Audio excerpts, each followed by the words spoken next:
சென்னையில எப்பயுமே ஒரு பிஜேபியில பெருந்தலைவர்கள் நிற்பாங்க. ஹெச் ராஜா நிற்பாங்க, இல்லாட்டி தமிழிசை நிற்பாங்க. அந்த மாதிரி யாராவது ஒருத்தர் பெரிய தலைவர் இருப்பாங்க. இந்த தடவை அந்த மாதிரி ஒரு வாய்ப்பு ஒன்றும் இல்லாம இருக்கு. எனக்கு தெரிஞ்சு அண்ணாமலையை நிற்க வைக்கிறதுக்கு வாய்ப்பு இருக்கு. ஏன்னா அண்ணாமலை ஆல்மோஸ்ட் தமிழ்நாட்டை எங்க நின்னாலும் ஜெயிக்கிறதுக்குள்ள வாய்ப்பு உள்ள ஒரு ஒரு கேண்டிடேட். எப்படி ஜெயலலிதா, எம்ஜிஆர் இவங்க தமிழ்நாட்டில் எங்க வேணா நிற்கிறதுக்கு துணிச்சலா இருப்பாங்களோ அந்த அளவுக்கு அண்ணாமலைக்கு ஒரு செல்வாக்கு இருக்கு. சென்னையை பொறுத்த வரைக்கும் இங்க படித்தவர்கள் நிறைய, சோசியல் மீடியா ரீச் நிறைய, புரிஞ்சுக்கிறவங்க நிறைய, மல்டி லிங்குவிஸ்டிக்ஸ், தமிழ் பேசுறவங்க நிறைய பேர் இருப்பாங்க, ஹிந்தி பேசுறவங்க இருப்பாங்க, இங்கிலீஷ் பேசுறவங்க, மற்ற மொழிகள் பேசுறவங்க நிறைய பேர் இருப்பாங்க. எந்த தொகுதி எடுத்தாலும் ஒரு 15 நிமிஷத்துல இந்த கடைசியில இந்த கடைசி போயிடலாம். ஆனா நான் உங்களுடைய ஆத்தூர் வேலை பார்த்திருக்கேன். ஒரு ஆத்தூர் தொகுதியை ஃபுல்லா நீங்க கவர் பண்ணணும்னா அது சம்டைம்ஸ் 4 மணி நேரம் கூட எடுக்கும். 100 கிலோமீட்டர் இருக்குங்க ஒரு இடத்துல இருந்து இன்னொரு இடத்துக்கு. அதே சமயத்தில் நீங்க பாத்தீங்கன்னு வச்சுக்கோங்க, ஷோலிங்கர் எடுத்து பாருங்க, அதுவும் போறது ரொம்ப பெரிய இதுவா இருக்கும். ஆனா சென்னையில் எடுத்துக்கிட்டு டி நகர் ஒரு 3 கிலோமீட்டர் இங்கிருந்து அங்க கூட ஒண்ணு, அங்க கூட ஒண்ணு, அந்த மாதிரி உள்ள இதா இருக்கு.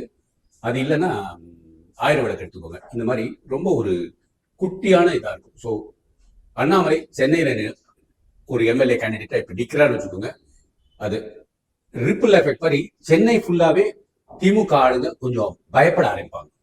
எப்படி முன்னாடி ஜெயலலிதா ஆர்கே நகர்ல நிற்கும் போது அதனால பல இடத்துல கைப்பற்றினாங்க. மயிலாப்பூர்ல திமுகவோட கோட்டையா இருந்துச்சு. அதெல்லாம் அதிமுக ஜெயிச்சாங்க, ஜெயக்குமார் ஜெயிச்சது அது மாதிரிதான் இருந்துச்சு. இது மாதிரி நிறைய கதை சொல்லலாம். ஆனா அண்ணாமலை நின்னாருன்னு வச்சுக்கோங்க, பாரதிய ஜனதா கட்சிக்கு ஒரு பெரிய ஒரு மாற்றம் வரும். இங்க இருக்கிற சுத்தி இருக்கிறவங்கள எப்படி ஒரு 2-3 பேர் ஜெயிக்கிறதுக்குள்ள வாய்ப்பு இருக்கும். ஏன்னா சென்னையில தான் மக்கள் ரொம்ப அடிபட்டு இருக்காங்க.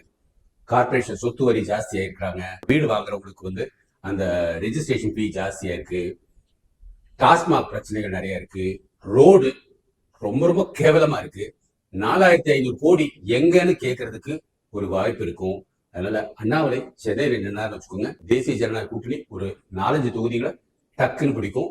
பாமகவும் ஒண்ணு சேர்றதுக்கு ஒரு வாய்ப்பு இருக்கும். ஏன்னா இவர் சென்னையில் நின்னாருன்னா அன்புமணி ராமதாஸ் எங்க நிற்கணும் அப்படிங்கிற ஒரு கணக்கு இருக்கும். மற்ற கட்சி இணையறதுக்கு வாய்ப்பு இருக்கும். இப்போதைக்கு இருக்கிற சூழ்நிலையில ஈவன் ஓபிஎஸ் இணைய மாட்டேங்கிறாரு, டிடிவி இணைய மாட்டேங்கிறாரு, பாமக அவங்க என்ன செய்யறாங்கன்னே தெரியல. நிறைய கட்சிகள் அப்படியே கபடி விளையாடிட்டு இருக்காங்க, எங்க இருந்து பொட்டி வரும், எங்க இருந்து படம் விளையாடிட்டு. ஆனா அண்ணாமலைய சென்னையில நிறுத்துங்க, ஜெயிக்க வைக்கிறதுக்கு நாங்க இருக்கோம். பலர் தவிச்சுக்கிட்டு இருக்கிறாங்க.